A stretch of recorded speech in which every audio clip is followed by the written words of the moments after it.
And welcome back. Our guest tonight is Kristen Meghan. She is an Air Force veteran and an advocate exposing geoengineering. Here's actually a video to give you a little bit more of her background. Well, part of my job in bioenvironmental engineering was to approve hazardous materials that came on the base.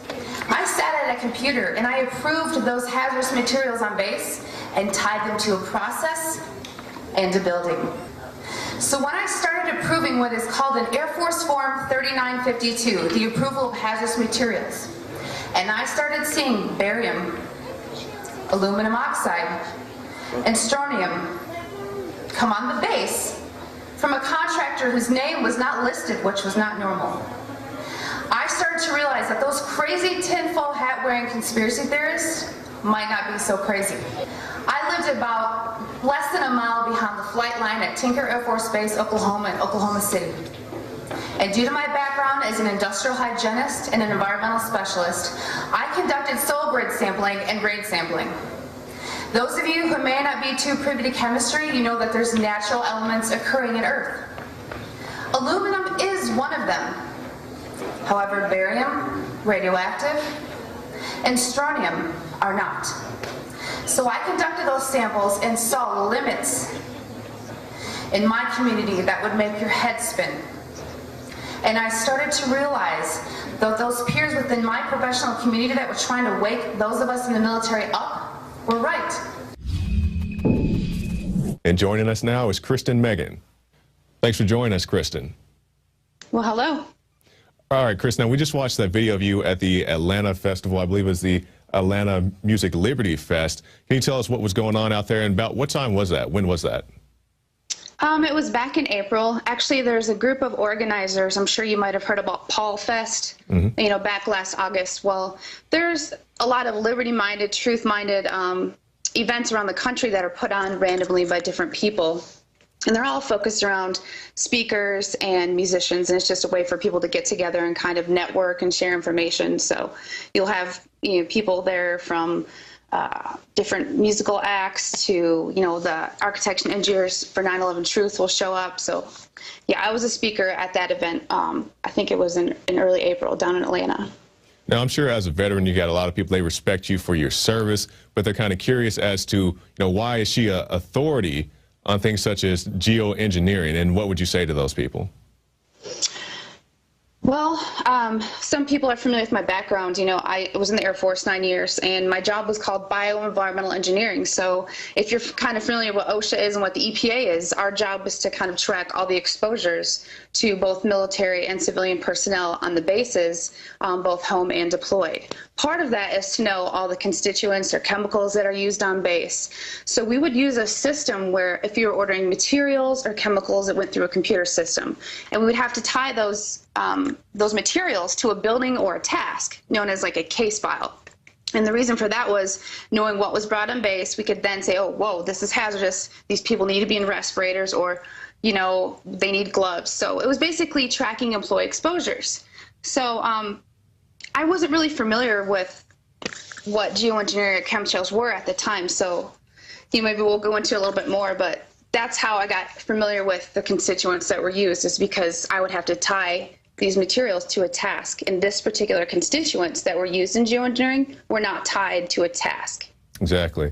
And I saw something that was very interesting to me. You talked about Tinker Air Force Base in that clip we just showed a second ago. And it's very interesting to me because I live in the state of Oklahoma. I've been there. My dad visits there regularly as an Air Force veteran.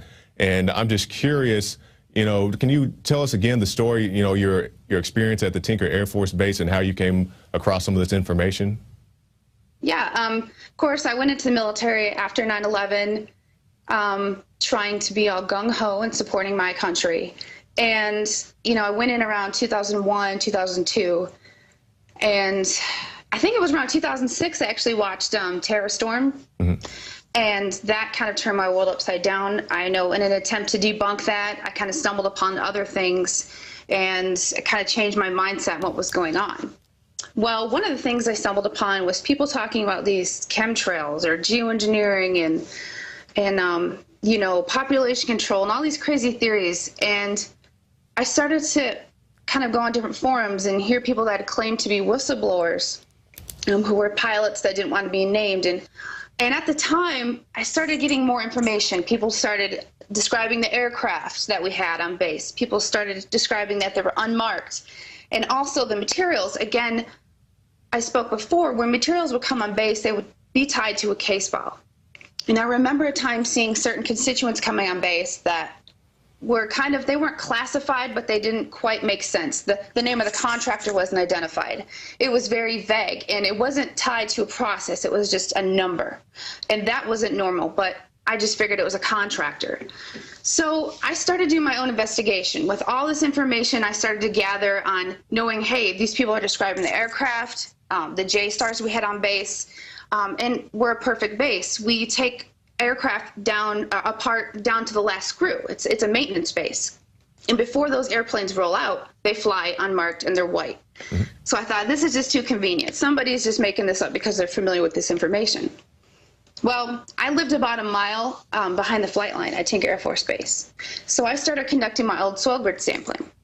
I lived in a relatively new neighborhood, so I knew, okay, anytime someone knows how to do soil sampling, you should always go and get the background soil sampling in your area. Mm-hmm. Different regions of the country have higher radiation in the background, different type of soil. So I got the local information from my county, and I had the parameters to bump it against.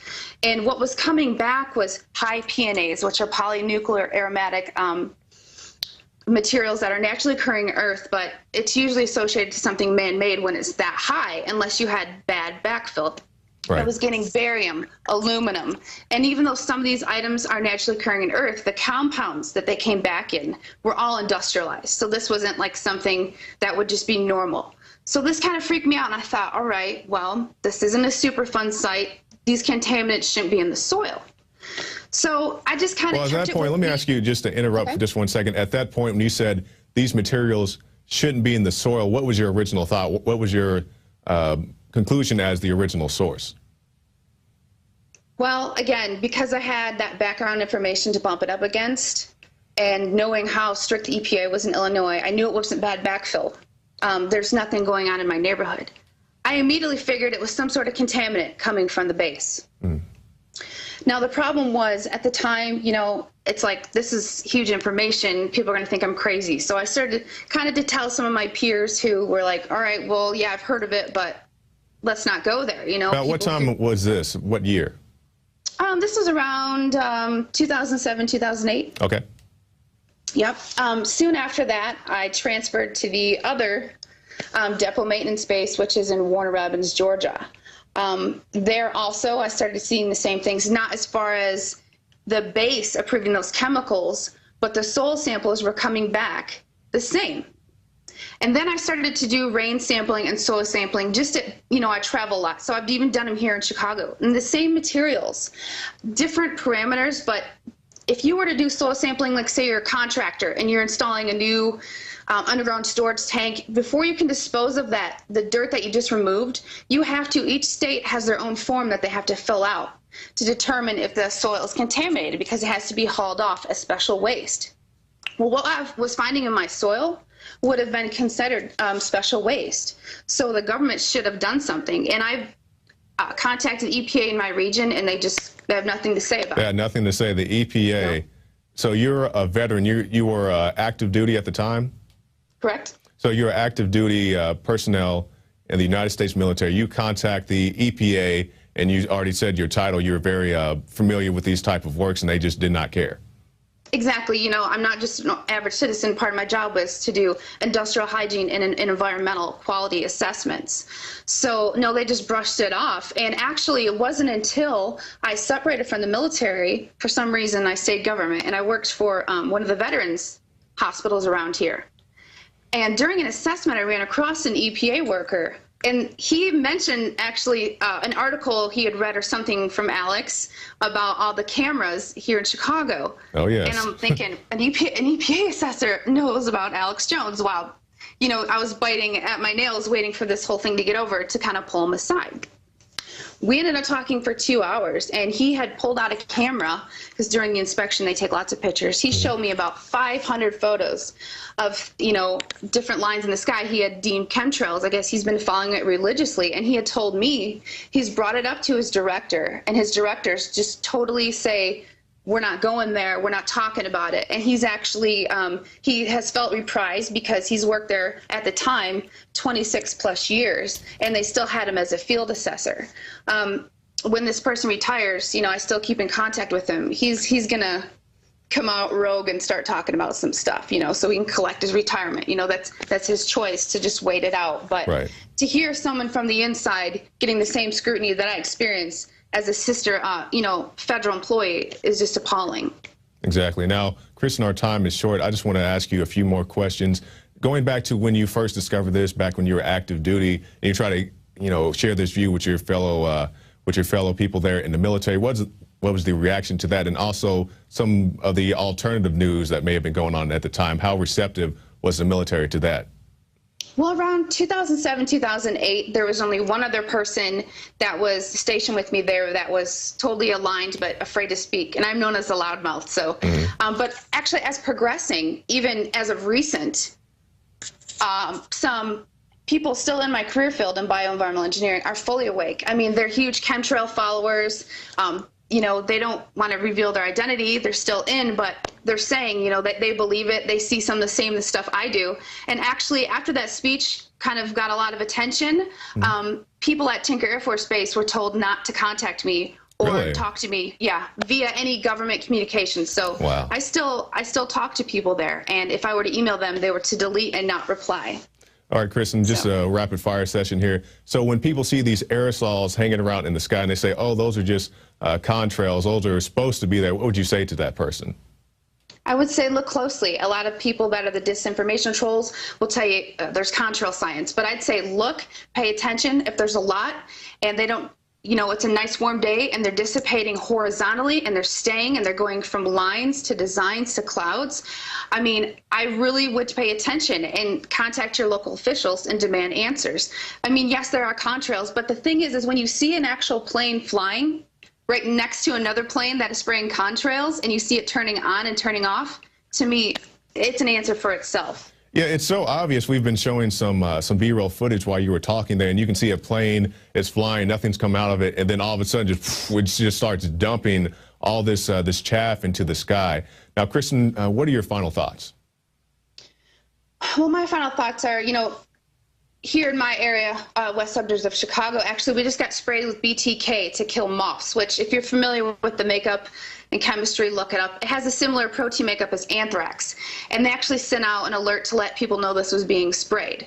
So my thing is you're admitting you're spraying a biohazard on us, but you'll ignore chemtrails. Yes. I think if enough people educate themselves and demand answers, not to say it's going to stop immediately, but if enough people get angry, this can't be avoided. Exactly. We just had a guest on the other day. He made an app for chemtrails or contrails, whatever you want to call them. I believe it's Skyder Alert, and it's selling very well from what I understand. Definitely happy for him. Now, Chris, I want to ask you one final question. I'm sure you've probably heard about Adam Kokesh and his armed march on Washington, D.C. So what are your thoughts about that? Would you participate in that if you could? I'm actually going to be there filming. So I do a lot of different media contributing, so I'll be covering for the Next News Network. But more power to people. I mean, I'd say civil disobedience is what we need. I think if we outnumber the bad police, I think this can have a good ending. But here's the thing. A lot of them are probably going to be veterans, and people will say, what are you doing? Those people signed up to die for their country in the military, so why is it suddenly unlawful when they're willing to die for the country, still upholding their oath in civilian clothes? I don't see what the big hoopla is, but I think it's an awesome thing. All right, so just to clarify to our viewers who may not be aware of this, this is going to be an armed march in Washington, D.C., July 4th. People will be carrying loaded long guns strapped to their backs. And Kristen, you support that?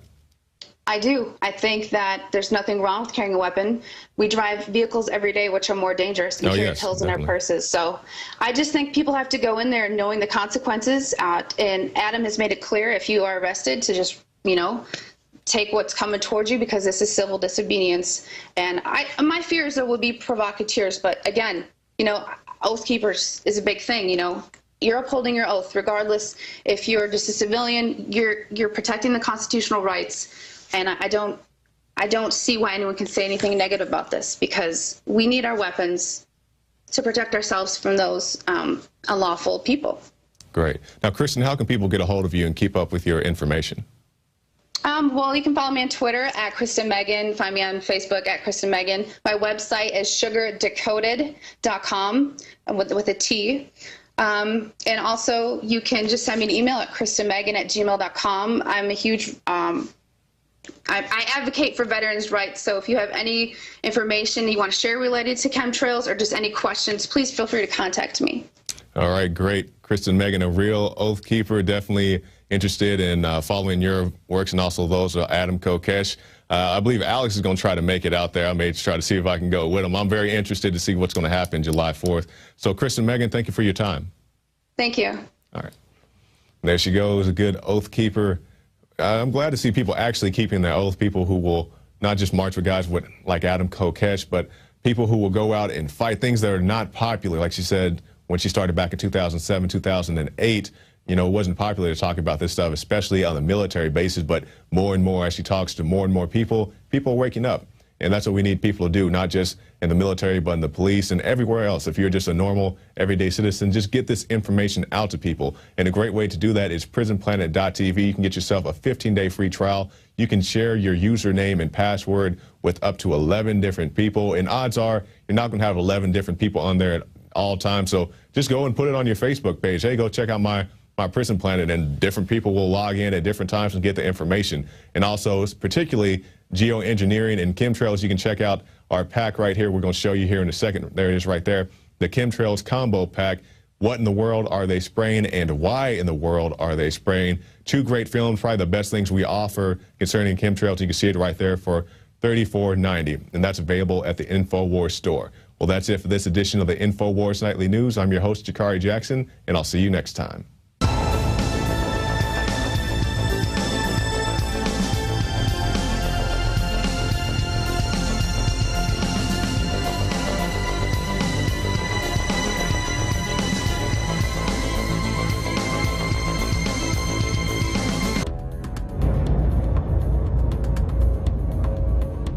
Viewers have demanded it, so now you're gonna get it. More pro-Second Amendment gun shows in the month of June. What we've learned is you cannot hide behind an I-beam when there's a 50 cal present.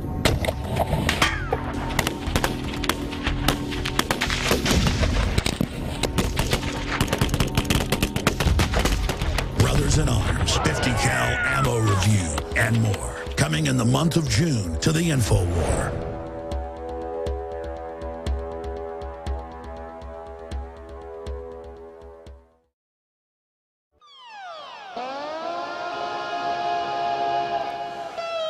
Hello, this is Hank Hill, and I'm telling you what, you need to listen to Alex Jones. Yeah. Infowars.com, yeah. Judge, what is the secret of the universe? Infowars.com, yeah.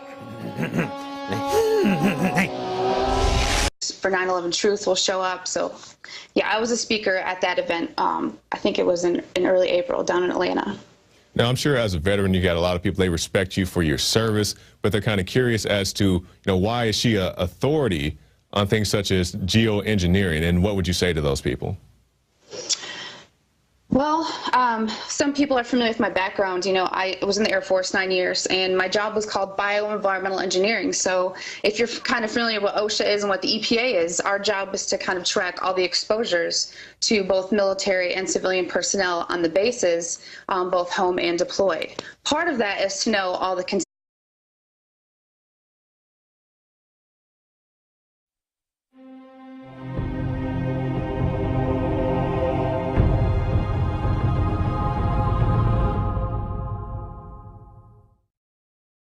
And welcome back. Our guest tonight is Kristen Meghan. She is an Air Force veteran and an advocate exposing geoengineering. Here's actually a video to give you a little bit more of her background. Well, part of my job in bioenvironmental engineering was to approve hazardous materials that came on the base. I sat at a computer and I approved those hazardous materials on base and tied them to a process. All right, Chris, now we just watched that video of you at the Atlanta Festival. I believe it was the Atlanta Music Liberty Fest. Can you tell us what was going on out there and about what time was that? When was that? It was back in April. Actually, there's a group of organizers. I'm sure you might have heard about Paul Fest, you know, back last August. Well, there's a lot of liberty-minded, truth-minded events around the country that are put on randomly by different people. And they're all focused around speakers and musicians, and it's just a way for people to get together and kind of network and share information. So you'll have, you know, people there from different musical acts to, you know, the architects and engineers. And brain sampling. Those of you who may not be too privy to chemistry, you know that there's natural elements occurring in Earth. Aluminum is one of them. However, barium, radioactive, and strontium are not. So I conducted those samples and saw limits in my community that would make your head spin. And I started to realize that those peers within my professional community that were trying to wake those of us in the military up were right. And joining us now is Kristen Meghan. Thanks for joining us, Kristen. Well, hello. And a building. So when I started approving what is called an Air Force Form 3952, the approval of hazardous materials, and I started seeing barium, aluminum oxide, and strontium come on the base from a contractor whose name was not listed, which was not normal, I started to realize that those crazy tinfoil hat wearing conspiracy theorists might not be so crazy. I lived about less than a mile behind the flight line at Tinker Air Force Base, Oklahoma, in Oklahoma City. And due to my background as an industrial hygienist and an environmental specialist, I conducted soil grid samples